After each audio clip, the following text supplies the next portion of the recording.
하나님, 오늘도 저희들에게 거룩한 성의를 허락하시고 거룩한 말씀을 주심을 감사합니다.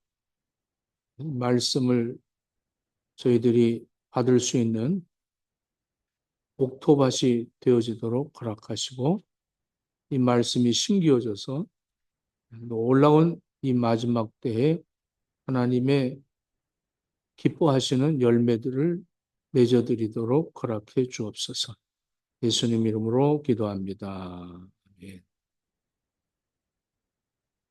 지금 체감 온도가 한 40도 정도 되는 것 같아요. 웃도리를 벗고 설교를 하려고 했는데, 아니다. 끝까지, 이건 고집이 아니라, 끝까지 해야지. 이렇게 하고, 벗으려고 했더니, 돌아가신 어머니의 음성이 죽도록 충성하십시오. 이 소리가 들리는 것 같아서, 그냥 입고 올라왔습니다. 아가서 2장 15절에 보면, 우리를 위하여 여우, 곧 포도원을 허는 작은 여우를 잡아라. 우리의 포도원에 꽃이 피었습니다. 이 포도원을 허는 작은 여우를 잡아라. 우리 포도원에 꽃이 피었다. 어느 때나 주님의 이 포도동산을 해치려고 하는 세력들은 있습니다. 열왕기상 21장에 보면 그 아합 왕과 나봇의 이야기가 나옵니다. 열왕기상 21장 2절에 내 포도원이 내 왕궁 곁에 가까이 있으니 내게 주어 채소밭을 삼게 하라. 내가 그 대신에 그보다 더 아름다운 포도원을 내게 줄 것이요. 만일 내가 좋게 여기면 그 값을 돈으로 내게 주리라. 이렇게 아합이 나봇에게 그 궁궐 옆에 있는 나봇의 포도원을 이제 매입을 하려고 했습니다. 그러나 나봇이 아합 왕의 제의를 받아들이지 않습니다. 그는 왕으로부터 총애를 받을 수 있고 상당한 지위와 재물을 얻을 수 있는 그러한 기회를 얻었지만 하나님의 백성들이 육체적인 소유과 세상적인 명예를 탐하게 되면 신앙의 정말 지조를 버리게 되죠. 이 포도원을 지키는 나봇의 이 참 지조를 지키는 신앙을 기록하고 있습니다. 나봇은 포도원을 돈을 받고 팔든지 더 좋은 곳으로 바꿔준다는 이 아합 왕의 제시를 거절합니다. 그 결과 이 많은 불량배들을 동원하고 거짓 증인들을 동원시켜서 그 안에 이세벨의 간교한 아주 야무진 간교로 이 나봇이 하나님과 왕을 저주했다. 이렇게 음모를 꾸며서 이 나봇을 죽이게 됩니다. 이 나봇은 아합 왕의 말을 들을 수 있었겠지만 이 열왕기 이상 21장 3절에 이렇게 얘기합니다. 나봇이 아합에게 말하되 내 조상의 유언을 왕에게 주기를 여호와께서 금하셨습니다. 이렇게 말합니다. 그러니까 하나님의 명령이기 때문에 내가 땅을 당신에게 팔 수가 없다. 레위기 25장 23절에도 토지를 영구히 팔지 말 것은 토지는 다 내 것입니다. 너희는 거루민이요. 거기에 그냥 동거할 뿐이다. 언젠가 너희들은 이 땅에서 떠날 그냥 이 세상에 온 것은 그냥 거루하려고 온 것이지 그것이 네 것이 아니다. 이렇게 하나님께서 이 땅을 하나님 것이라고 말씀하고 팔지 말아라 이렇게 했습니다. 근데 값비싼 그 값을 치르면서 이 땅을 매입하려는 왕의 그 말을 거역함으로 간악한 이세벨의 또 폭력배에 의해서 나봇은 결국 돌에 맞아서 죽게 됩니다.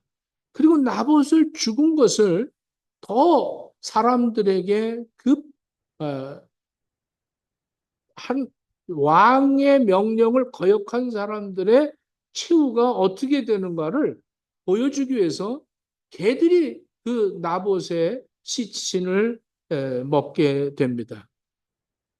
세상적인 눈으로 볼 때 나봇은 참으로 어리석은 사람으로 여겨집니다. 그까짓 거 팔고 또 좋은 위치에 포도밭을 준다고 하고 또 왕과 친해질 수 있는 그런 좋은 기회였는데 그것을 놓쳤을까? 안타까워할 수도 있겠죠.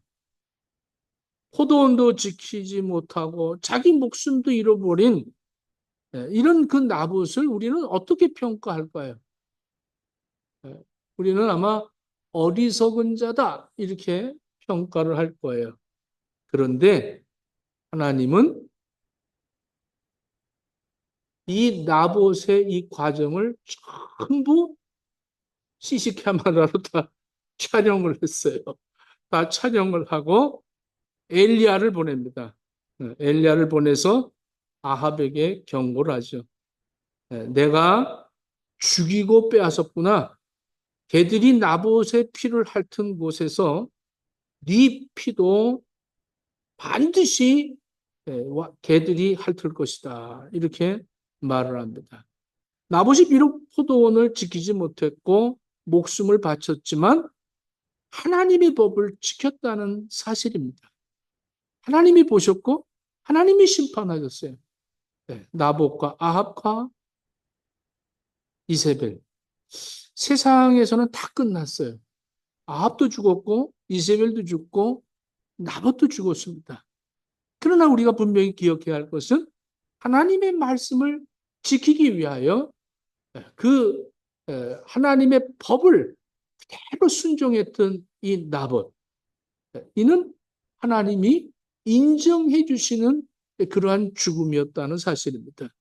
그런데 오늘 이 전도자는 이 8장에 와서 그렇게 1장부터 7장 마지막 절까지 지혜를 얻은 지혜자가 지혜를 찾아서 다녔지만 지혜가 없다는 거예요. 세상에 지혜 있는 사람이 없었다.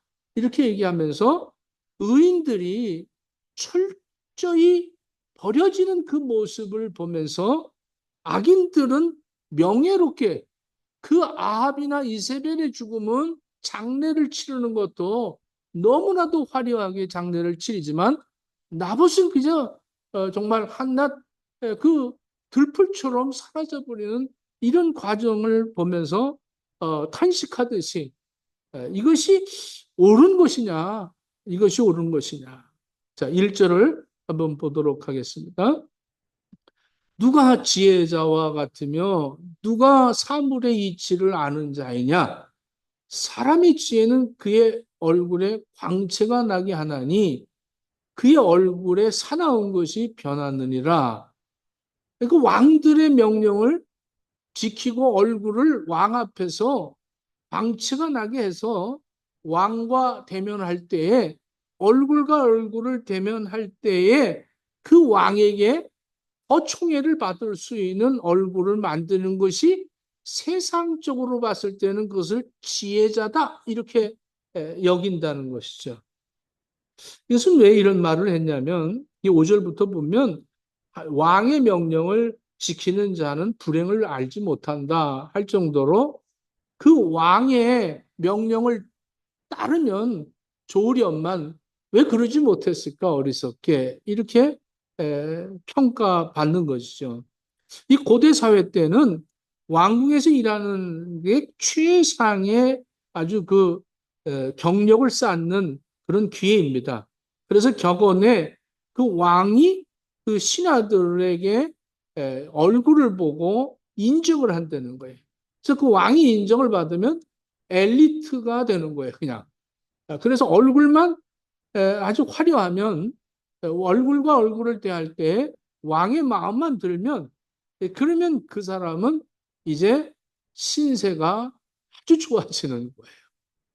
우리가 왕에게 잘 보이기 위해서 그런 기회가 있다면 뭐 성형이라도 해서 그래서 그러잖아요. 시대적으로 이렇게 좀 취직을 할 때 그 면담할 때 얼굴을 아주 그 광채가 나도록 이 전문가들에게 이 얼굴을 갖다가 이제 좀 조정을 한다고 그래요. 그 왜 그럴까? 이것은 그 윗사람들에게 잘 보이기 위한 그러한 그 얼굴을 이제 관리를 받는 것이죠. 이 얼굴이라는 이 어원은 그 다음에 지난번에도 얘기했지만 얼과 꼴. 그러니까 내 영혼이 이 골을 통해서 표현이 되어지는 것을 얼꼴이라고 합니다. 여기서 이제 얼꼴이 합쳐서 얼굴이 되는 거죠. 그러니까 내 정신, 내 생각, 내 마음, 내 감정 이런 모든 것들이 이 꼴로 보이는 거예요. 꼴로. 그래서 꼴값 떨지 마라 이런 얘기가 뭐냐면 꼴이 보인다는 거죠. 그 꼴을 통해서 보인다는 거예요. 여러분들이 화가 나면 화난 얼굴이 보입니다. 슬프면 슬픈 표정이 꼴에 나타나는 거죠. 또 마음이 욕심을 내고 있으면 그 욕심 나는 것이 그 꼴에 나타나는 거예요. 어리꼴엔 표현이 되어진다는 겁니다. 또 내면의 것이 외면으로 표현되어지는 것이 얼굴이라는 거예요. 그래서 꼴을 바꾸려고 하는 거예요. 얼을 바꿀 수가 없으니까 꼴을 바꾸려고 합니다. 그래서 돈 좀 있으면 여성들은 꼴을 아름답게 뭐 남성도 마찬가지지만 그래서 뭐 여자들 보면 장식도 하고 또 성형도 하고 또 좋은 화장품을 가지고 물광 피부를 만들고 이렇게 합니다. 그래서 이사야서 3장 18절부터 23절에 보면 마지막 때 여성들의 이 사치를 쭉 설명하고 있어요. 그래서 그날이 오면 주께서는 여인들에게서 발목 장식, 팔찌, 머리 쓰개, 머리 장식, 알지, 발에도 뭐 팔찌 같이 한단 말이에요. 허리띠, 향수병, 부적, 가락지, 코걸이, 보은 옷, 겉옷, 외투, 손지갑, 손거울, 모시옷, 머리수건, 너울들을 다 벗기실 것이다. 이렇게 그러니까 외적인 모든 것들은 다 없어질 것이다. 생긴 꼴이 그대로 나타날 것이다.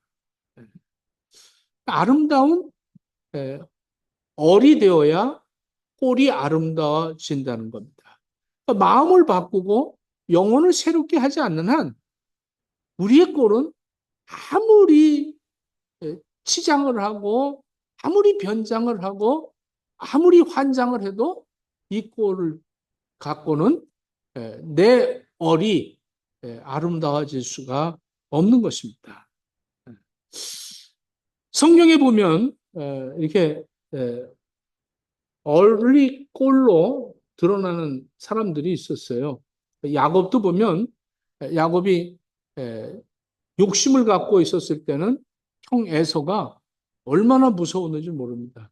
그래서 에서를 피해서 이제 그 외삼촌 집에 가서 정말 열심히 일을 해서 20년 만에 돌아오면서 그 에서가 가장 두려웠죠.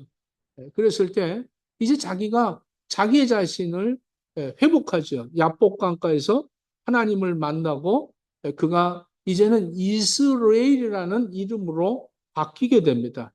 그렇게 회개하고 환도뼈가 이제 부러져서 다리를 저르며 지팡이를 잡고 형을 만나러 갈 때에 그 순간에 하나님과의 만남의 그 야복 강가에서 기도하는 순간에 하나님은 에서의 얼을 바꿔주고 야곱의 얼을 바꿔줬어요. 그래서 에서를 만나는 순간 야곱은 이렇게 얘기합니다. 형을 배우니 하나님을 보는 것 같습니다. 이렇게 그 에서의 얼굴에 하나님의 얼을 봤다는 거죠. 그래서 창세기 33장 10절에 내가 형님의 얼굴을 배운 즉 하나님의 얼굴을 본 것 같사오며 형님도 나를 기뻐하심이니이다. 이렇게 얘기합니다. 그 기도로서 내 얼이 또 다른 사람의 얼이 바뀌어질 때 그 꼴이 하나님의 영광을 볼 수 있게 된다는 사실입니다. 얼굴은 사랑과 사랑 관계에 제일 먼저 인식하게 되는 수단입니다. 어디서 본 적이 있다는 표현하죠. 저 사람 어디서 많이 본 것 같아. 어, 어디서 봤죠? 이러면서 그 얼굴과 얼굴을 대면하면서 이제 서로 인식을 하게 되는 거죠. 예. 부탁할 때도 좀 사람 앞에 윗사람한테 뭘 부탁할 때 얼굴을 조금 가련하게 하잖아요. 좀 도와주세요. 이러면서 이렇게 얼굴이, 왜? 얼이 지금 부탁을 하니까 꼴이 그렇게 되어지는 거죠. 얼굴과 얼굴을 마주 볼 수 있는 것은 회개할 때에 얼굴과 얼굴이 마주하게 됩니다. 근데 회개한 사람을 회개하고 얼굴을 만나면 그 이제 모든 것들이 다 없어지는 거예요. 에서도 이제 동생에게 이 쏘갔다는 것이 없어지고 야곱도 형을 속였다는 게 없어지고 서로 그 광채가 되어져야 되는데 사람들은 그렇지가 않아요. 누구를 용서해도 기억에 남고 그것이 기억이 무기가 되어서 항상 그 사람을 공격적으로 그 무기를 사용하는 경우가 많이 있습니다. 내면의 얼이 새롭게 빛나지 않으면 아무리 겉으로 아무리 포장을 해도 그 얼이 드러날 때에 그것이 나타나게 되는 것이 바로 얼굴입니다. 아름다운 얼굴. 이게 이제 오늘 이 성경에서는 지혜는 그의 얼굴에 광채가 나게 하고 그의 얼굴이 사나운 것이 변하느니라. 이렇게 얘기합니다. 지혜가. 우리 김성복 권사님은 지혜가 그 얼굴을 광채가 나게 한다는 거예요. 따님이 올 때마다 얼굴에 광채가 나고 사나운 것이 순하게 바뀌게 된다. 그러니까 지혜를 자꾸 불러드리면 되겠죠. 다윗도 참 얼굴이 광채가 났어요. 사무엘상 16장 12절에 보면 이에 보내어 그를 데려오매 그의 빛이 붉고 눈이 빼어나고 얼굴이 아름답더라. 여호와께서 가라사대 이가 그니 일어나 기름을 부어라. 이렇게 그 어린 다윗이 양들을 치고 있는 목동으로서의 그 모습이 그대로 목욕도 안 하고 왔는데도 불구하고 그의 얼굴이 아름다웠다. 그러니까 하나님은 하나님과 관계를 갖고 있는 이 다윗의 얼굴에게 광채가 나게 하셨다는 것이요. 다니엘과 세 친구들도 마찬가지입니다. 이 다니엘과 세 친구들도 그 열흘을 금식을 했는데도 불구하고 그들의 얼굴이 더욱 아름답고 살이 더욱 윤택하여 왕의 진미를 먹는 모든 소년보다 나아 보인지라. 이렇게 다니엘서 1장 15절에 그 다니엘이 잡혀가서 우리는 하나님이 허락하지 않은 음식을 먹지 않겠다. 이렇게 그 먹는 것까지도 구별하여 하나님의 말씀을 지키는 이 다니엘, 그리고 그 사드락과 메삭과 아벳느고의 음식은 채소를 먹고 있었지만 그들의 얼굴은 다른 소년들보다 더 빛이 났다는 거예요. 더 아름다웠다는 거예요. 창세기 1장 4절에 하나님이 빛을 만드시고 이렇게 말합니다. 빛이 하나님 보시기에 좋았더라. 이렇게 얘기합니다. 만왕의 왕이 되신 예수 그리스도 앞에서 우리의 얼굴이 광채가 나야 합니다. 왕 앞에서 얼굴이 광채가 나야 된다는 거예요. 이것이 지혜라는 거죠. 세상의 힘 앞에서 두려워하고 불안해하고 떨면서 살려고 비겁해지지 말라는 거예요. 나보처럼 당당하게 하나님 앞에서의 그 얼굴이 되어지라는 얘기예요. 세상의 사람들에게 인정받으려고 하는 그런 가냘픈 그 꼴을 만들지 말라는. 하나님이 만왕의 왕이시고 하나님이 심판주로 예수 그리스도를 이 땅에 보내실 거예요. 그래서 예수 그리스도가 만왕의 왕으로서 심판주로 오실 것입니다. 예수 그리스도를 만난 사람들의 얼은 달라지는 거예요. 기도로, 말씀으로 그들은 얼이 살아있기 때문에 꿀이 광채를 낸다는 겁니다. 할렐루야. 여러분들의 얼굴에 광채가 나게 되기를 축원합니다. 우리는 스데반 집사의 얼굴을 놓칠 수가 없습니다. 사도행전 6장 15절에 보면 공회 중에 앉은 사람들이 다 스데반을 주목하여 보니 그 얼굴이 천사의 얼굴과 같더라. 이렇게 얘기합니다. 천사의 얼굴을 본 사람이 어디 있겠어요? 그 얼굴을 보는 순간에 천사같이 보였다는 거예요. 그 광채가 났다는 거죠. 천사라는 것은 앙겔로스입니다. 앙겔로스. 이 앙겔로스라는 것은 메시지를 전하는 사람, 메시지를 전하는 사람. 이것을 앙겔로스라고 해요. 앙겔로스. 그러니까 하나님의 메시지를 전하는 천상의 사자를 가리켜서 앙겔로스다. 앙겔로스, 복음을 전하는 앙겔리온, 이 복음을 전하는 사람들의 얼굴이 광채가 났다는 거예요. 천사의 얼굴이라는 것은 그 사람의 죽음이 두렵지 않는 인격을 갖춘 사람입니다. 네. 사람의 얼굴이 담당하는 여러 가지 역할이 있지만 가장 중요한 것은 이 사람의 얼굴, 이게 품성이 또 그 사람의 인격이 그 사람의 삶이 표현되어지는 그러한 것이 얼굴입니다. 여러분 옆 사람 얼굴 한번 봐보세요. 어떻게 지금 살고 있는가? 요한복음 1장 9절부터 보면 참빛 곧 세상에 와서 각 사람에게 비추는 빛이 있었나니 예수 그리스도가 참빛으로 이 세상에 왔다는 거예요. 요한복음 8장 12절에 예수께서 또 말씀하여 이르시되 나는 세상의 빛이니 나를 따르는 자는 어둠에 다니지 아니하고 생명의 빛을 얻으리라 이렇게 말합니다. 예수 그리스도를 만난 사람들은 생명의 빛이 있다는 거예요. 그 얼굴에 빛이 난다는 거예요. 마태복음 5장 14절로 16절에 보면 너희는 세상의 빛이라 산 위에 있는 동네가 숨겨지지 못할 것이요 사람이 등불을 켜서 말 아래 두지 아니하고 등경 위에 두나니 이러므로 집안 모든 사람에게 비치느니라. 이같이 너희 빛이 사람 앞에 비치게 하여 그들로 너희 착한 행실을 보고 하늘에 계신 너희 아버지께 영광을 돌리게 하라. 이렇게 말씀합니다.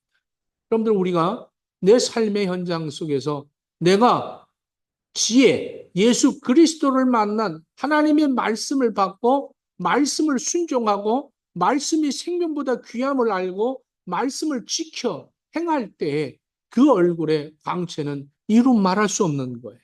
에베소서 5장 8절에 너희가 전에는 어둠이더니 이제는 주 안에서 빛이라. 빛의 자녀처럼 행하라. 이렇게 말합니다. 여러분들 얼이 빛나길 바랍니다. 화장하고 변장하고 환장하지 마시고 얼이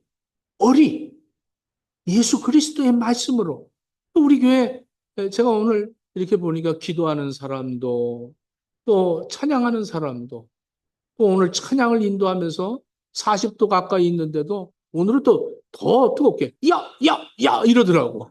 그러니까 내가 더 뜨거워지는 거야.